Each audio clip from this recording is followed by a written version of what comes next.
Hi, I'm Aaron with VFX Central, and today we're going to be talking about how to achieve the effects done in the music video Eye of the Storm. I've already gone ahead and packaged all of these effects so you can check them out at vfxcentral.net. They're basically 4K animated clouds and lightning bolts that are separated so you can use them however you want. So go check those out. We'll be using Mocha Pro and BorisFX package to help us composite these effects in realistically. So let's jump into After Effects and get started. Okay, so here's the shot we're going to be working on, and I kind of want to break down what we're going to be doing. So what we need to do first is actually track the camera motion of this, and we're going to be rotoing all of these mountains out so that we can replace the sky. Then we need to do a roto or some type of luma matte to extract her so that we can put the clouds and lightning effects behind her. Then we'll go a bit further and we'll use BorisFX to composite all of our elements together and give them a little more grit and realism. So let's jump into Mocha right now and do the tracking and rotoing. Okay, so we need to pick a place to track, and I'm actually going to be tracking these mountains back here. Then we're going to create a roto mask that will be linked to that track so that we can cut these mountains out properly. So what we want to do is create an X spline, and let's just do this. You can also add even more X splines within that track just to help it get more proper tracking results. We're just going to do translation, scale, and rotation. I'm not going to do shear. Let's track this and see how it does. Okay, we can see that our track held really well.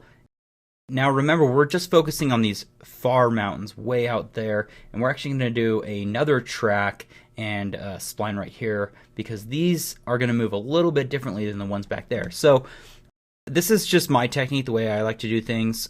So what I want to do is I'm going to create another spline, and this time we're going to get a little more detailed. And if you hold Z, you can zoom in, make sure that things are lining up properly.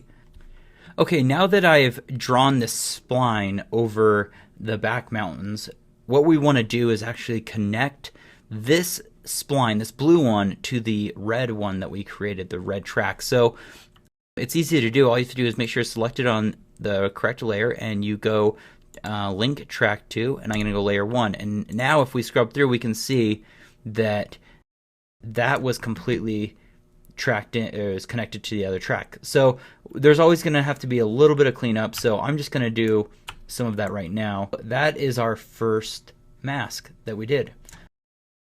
You could technically just do it on this layer once you have your track. You could just draw the spline. I don't know why I do it this way. This is just how I like to do it. It keeps my brain straight that this is my track and this is my spline. So whatever works for you. So now let's do this front hill. We can see that it tucks. It goes down right there. Let's draw something for that. Okay, I've gone ahead and I've rotoed and tracked this part of the hill. What we're going to do is export these shapes back into Adobe After Effects. What we do first is let's go to the back mountain, and we need to go to Export Shape Data, and I always do the Mocha Shape Data for AE, and all you have to do is copy to clipboard. Let's jump back into After Effects. And what we can do here is this is what I like to do, is create a new solid. Let's just do a white solid. Make sure it's comp size. We're going to go up to Edit, Paste Mocha Mask. There, we got it right there. Let's go back in here and click on the other mask, this hill. Same thing, export shape data, copy to clipboard, jump back into After Effects. Make sure we're selected on this top layer and go Edit, Paste Mocha Mask. So now we have both of our masks in there. First things first is I want to duplicate our footage, and then if you go over to here, you can either choose alpha or you can choose a luma matte. Let me just solo this and show you what it's doing. So obviously the alpha and luma are doing the same thing because it's white or invisible. But if I inverted it, it would do the opposite. So by putting the footage beneath our white solid with our masks, we can solo just this area. Now that we have this all in here, what we want to do is actually soften or add some motion blur onto the edges of our mask. So we can do this by turning on our motion blur right here, and when the camera or when this mask moves, it'll actually add a slight motion blur on the edges. Another thing I like to do is add some mask feather. So let's just do 7 is pretty good because that's going to be in the distance and it'll be a little bit out of focus. And maybe this other one will do 5. Okay. Our next goal is to key our model out here so that we can put the clouds and lightning behind her. To do that, what I've done is duplicated the footage. I just drop in key light. We can use this sky pretty much as a blue screen, so just select the sky. And I'm going to solo this layer temporarily. Go to combine matte so we can see what is being keyed out. And all we have to do is adjust some of the parameters. So let's turn this down and let's make sure she's as white as possible.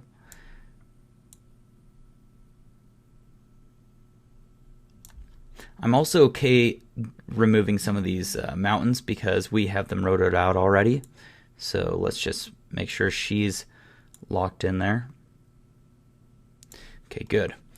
Now if we go to our final result and turn this to hard color, also turn on our screen balance because this is going to bring back in the blue and the shadows a little bit more. We also need to clean up the edges, and to do that we can shrink down the edge ever so slightly like that and soften them up. Let's just do 1. Let's add Real Smart Motion Blur.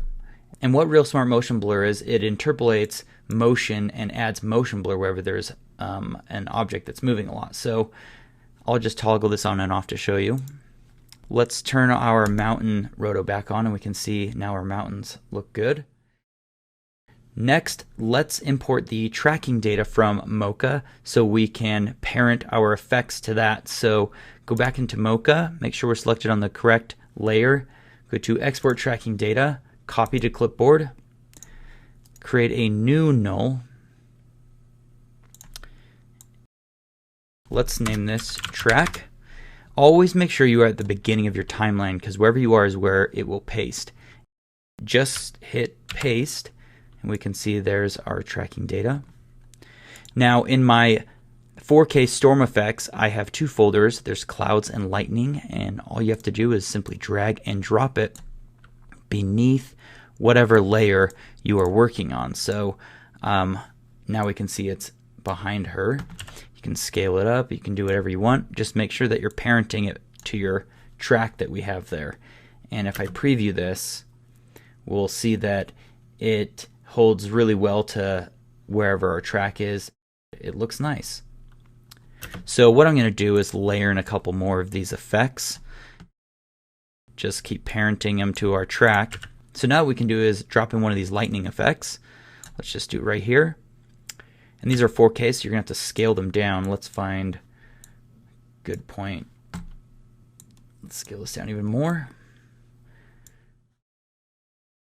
Turn this to screen mode. Make sure it's parented to the track again. And let's see how this is looking. Fantastic. Now with some color correction and the help of BorisFX, we can really composite these so they feel like they are in the shot. Okay, I'm going to show you how to composite these clouds in a little more realistically, and we're going to do that using BorisFX. So I want to turn all these other layers off and just work on this cloud right here. The first thing I like to do is add a tritone effect. And let me show you what this will do. What we can do is sample some midpoints of our background footage, and we can even sample some highlights. So if we think that this is the best highlight, we can sample that. Obviously this is a little too dark, but you get it. We can just bring that up and let's sample, I think this is a shadow right there. One of the advantages of using BorisFX is it has these handles that we can use. By toggling this down or up, we can see the changes being made immediately. Rather than glancing our eye back and forth from here to there to here to there, we can work directly on the image and see how it's being affected. Then what we're going to do is we're going to add a blur because these clouds are a little too sharp. So again, we're going to go to Effect and go to Blur, Lens Shape. I think 2, maybe we'll go to 1.0. The next thing we want to do is add some grain. We want to dirty this cloud up a little bit so it looks more photoreal. When we film stuff in real life, there's always going to be some grain in the shadows and other places. So we want to reintroduce some of that grain. We can do that by going to Effect, Film, let's see, the Match Grain tool. We can use these sliders to control our grain. I want to change this to RGB, so there's some color in there. And we can also sample our red footage. I think that's looking pretty good. I'll just toggle this on and off so you can see. It's really subtle, but it makes a really big difference. It makes it feel more alive. I feel like this still isn't quite where I want it to be, so the last thing I like to do is add a levels and just eyeball where I think it should be. I feel like the highlights are still too strong compared to her dress. So what we want to do is drag this parameter down. If we feel like the clouds are too dark or too bright, we can just move our midpoint and really fine tune where we want it to be.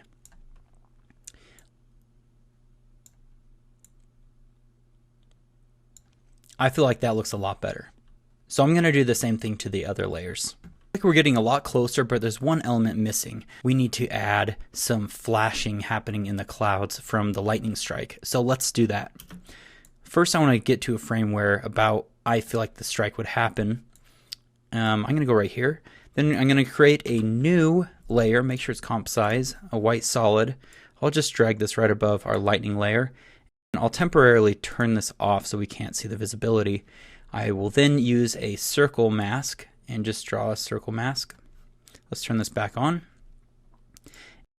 Go to our feathering mode. We'll just feather it out and change this to screen mode. Then I'll take a tint and drag it on that layer. I can select part of the lightning layer to match the correct coloration. Next, I want to press the bracket button to jump our beginning of our frame where it needs to be. Then I'll press T for the opacity and I'll make a keyframe. The next frame I will maybe go down to 10. We'll go back up to 100. I'll press Alt and bracket and that will trim that layer so we can watch it flash like that. We can add a couple more of these in here so maybe it hits right there, and then on this down point we'll maybe add another one up here. So I can just duplicate that. We can simply move this mask up here. This one's a little too bright, so press U to see all of our keyframes.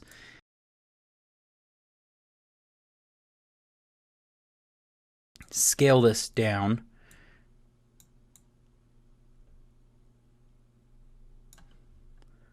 Like so.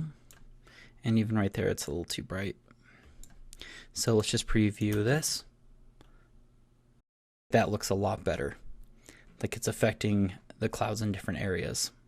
Our final step is to pre-comp all of our effects together. So I'm going to select even the track because everything's linked to the track. All of these effects and do Control-Shift-C. Yes, we're going to move them all.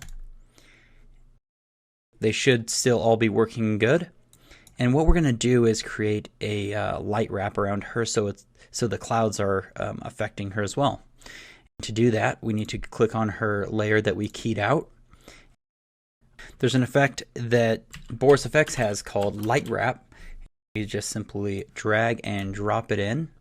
We need to select what is our background. We need to specify what is the background that we have. We need to choose the pre-comp 16, which is the clouds. And immediately we can see that it's going to add an edge. I'll just turn this on and off so you can kind of see. It added some more color. It's basically projecting some of the background image onto her. You can do a couple of things. You can soften it up even more. We can use these to do that. You can choose how bright you want it or how dark you want it. And you can also choose the width of it. So how much of it is it going to spill over? You can turn this up and we'll see it's going to go over her skin a lot more. Turn the softness up. And again, I'll just turn this on and off and we can kind of see what's happening there. Let's go to a frame where we can see some of her hair being affected a little bit more.